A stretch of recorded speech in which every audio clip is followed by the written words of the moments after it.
Okay, so the next considerations are things about how that community is going to keep fresh and stable and dynamic moving forward. So take its vision and its context and its principles and the operation and the design and the smooth running of that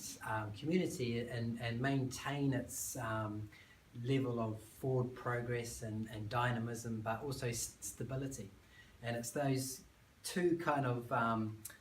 it's getting the balance of those two things right. So getting the stable function and operation of that community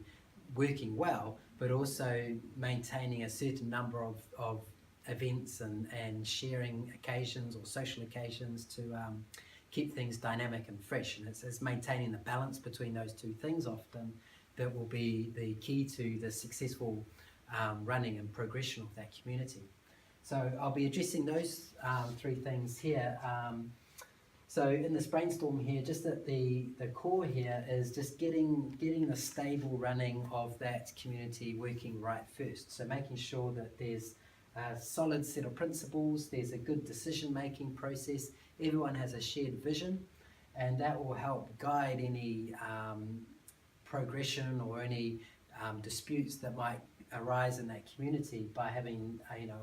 a really solid way of working through things and progressing through things that people can kind of trust that it will work well for them, and they can use it as a tool to help mediate any decisions or disputes that might arise. But to balance that out, as I was saying before, to do a variety of things to keep things fresh and interesting, to keep people open to new opportunities, being connected with their community and being engaged in meaningful activities to make the whole experience of being in a community more interesting and engaging to them. Because that's really the key to making a community work, is that people in that community feel like they're getting good value from sharing that experience with others. It's not an experience where you might be in this community and you feel like others are kind of dragging you down and taking excessive resources from that community without giving things back. It kind of leads to a sense of frustration and a whole bunch of things in relation to that. But if it's interesting, if it's fresh, if it's dynamic, people feel that they are valued and people are contributing equally to the whole experience of being in that community, it really lifts up that whole experience of being in a community and makes it a really positive and engaging event to be in. So some of the ways that might occur is having a regular social occasion to build the sense of shared values. So maybe it's a Sunday coffee meeting or a Friday shared meal or a group meeting on a Wednesday night or something, but it's some occasion, maybe a movie night on a Saturday or something, but it's some occasion to regularly meet together that people know is going to be coming up, and they can timetable their various activities in relation to, and gives them a sense of sharing the experience they have and just have fun together. Because ultimately it should be a way of not only the functional benefit of it as far as running a space collaboratively together, but it should also be a lot of fun, and that's really the thing that will make it work well, is that people enjoy the experience. But other things are, so regular meetings to decide upon the courses of action. So if you just have like Wednesday night as meeting night, people know that they can organise around that, and it will feed back into having a set way to arise at decision-making processes and to run a meeting. Having a regular date will be part of that, and it will help kind of build the sense of context in that community, and that things will be running smoothly if they know, at a Wednesday evening there's going to be a meeting and I can raise any concerns I have then. So it stops things also building up in that community, because people know, this meeting's coming up every Wednesday. It gives me that opportunity to discuss any concerns I have without waiting a whole month and getting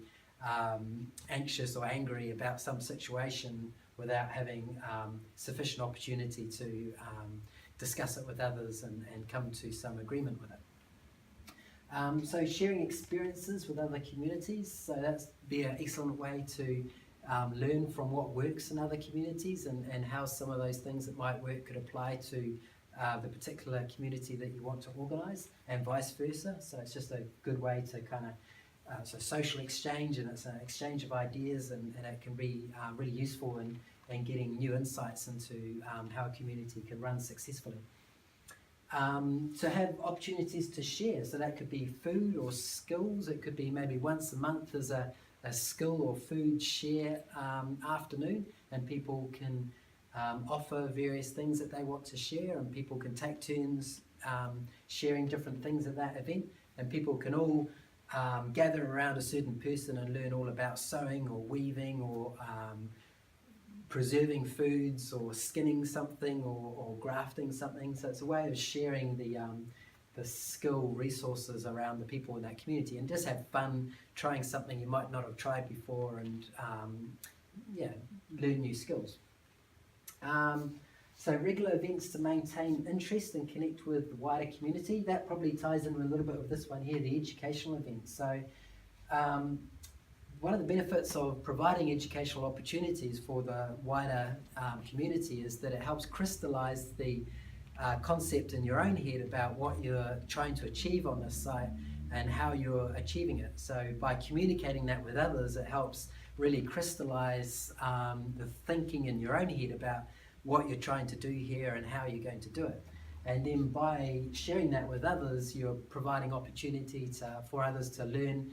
the various skills that the people in that group have and can offer to people, but also provide a bit of a guiding light, if you like, of how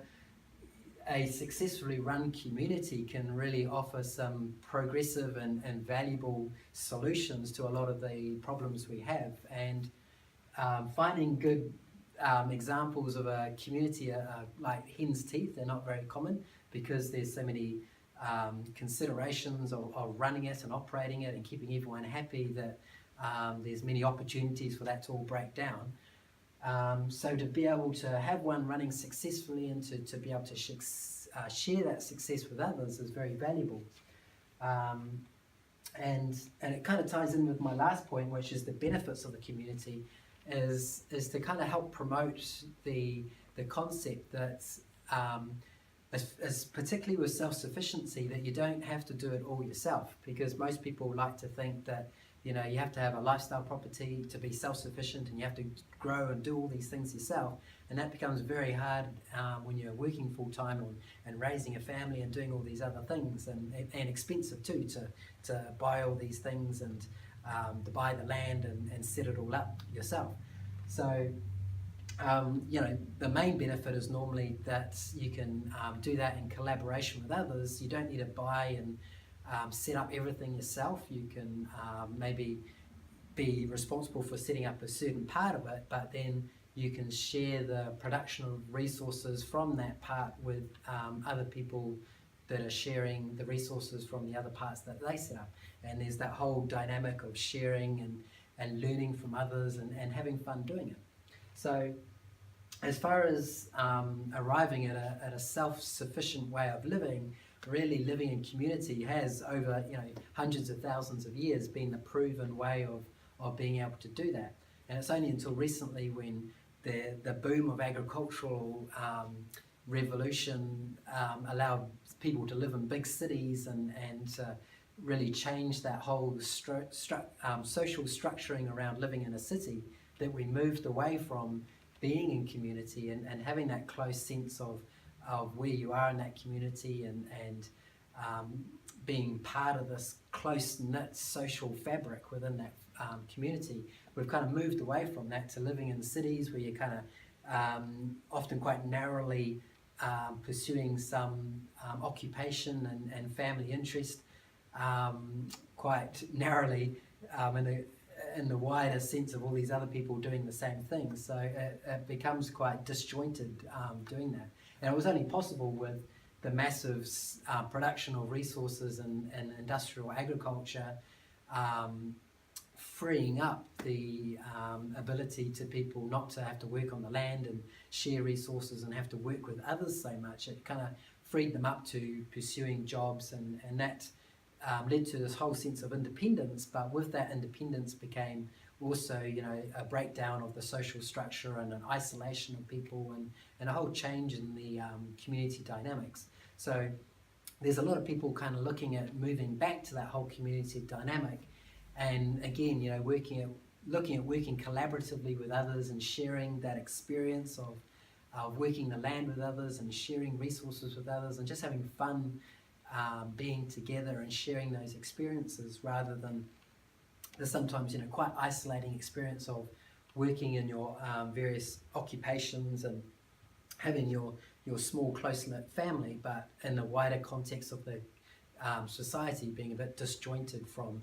others and similar experiences. So it can be a very valuable way to address some of those problems in our community structure and to help bring back that sense of community and well-being. And it's not necessarily always being in a community, but just finding some way to share with other like-minded people in your community. And it could be through a community group, or having some connection with an established community, or even what's becoming increasingly popular is things like community gardens. So you have a shared space within that community, and people run it collaboratively and have their space to grow their food, but it goes beyond that. It's not about just growing the food in that community garden, but it's having the whole shared experience of interacting with others who are got common interests and pursuits as you do, and the whole social fabric around that. So there's lots of different ways to bring out the benefits of community, other than just living in a community, but through groups and other activities in the society too.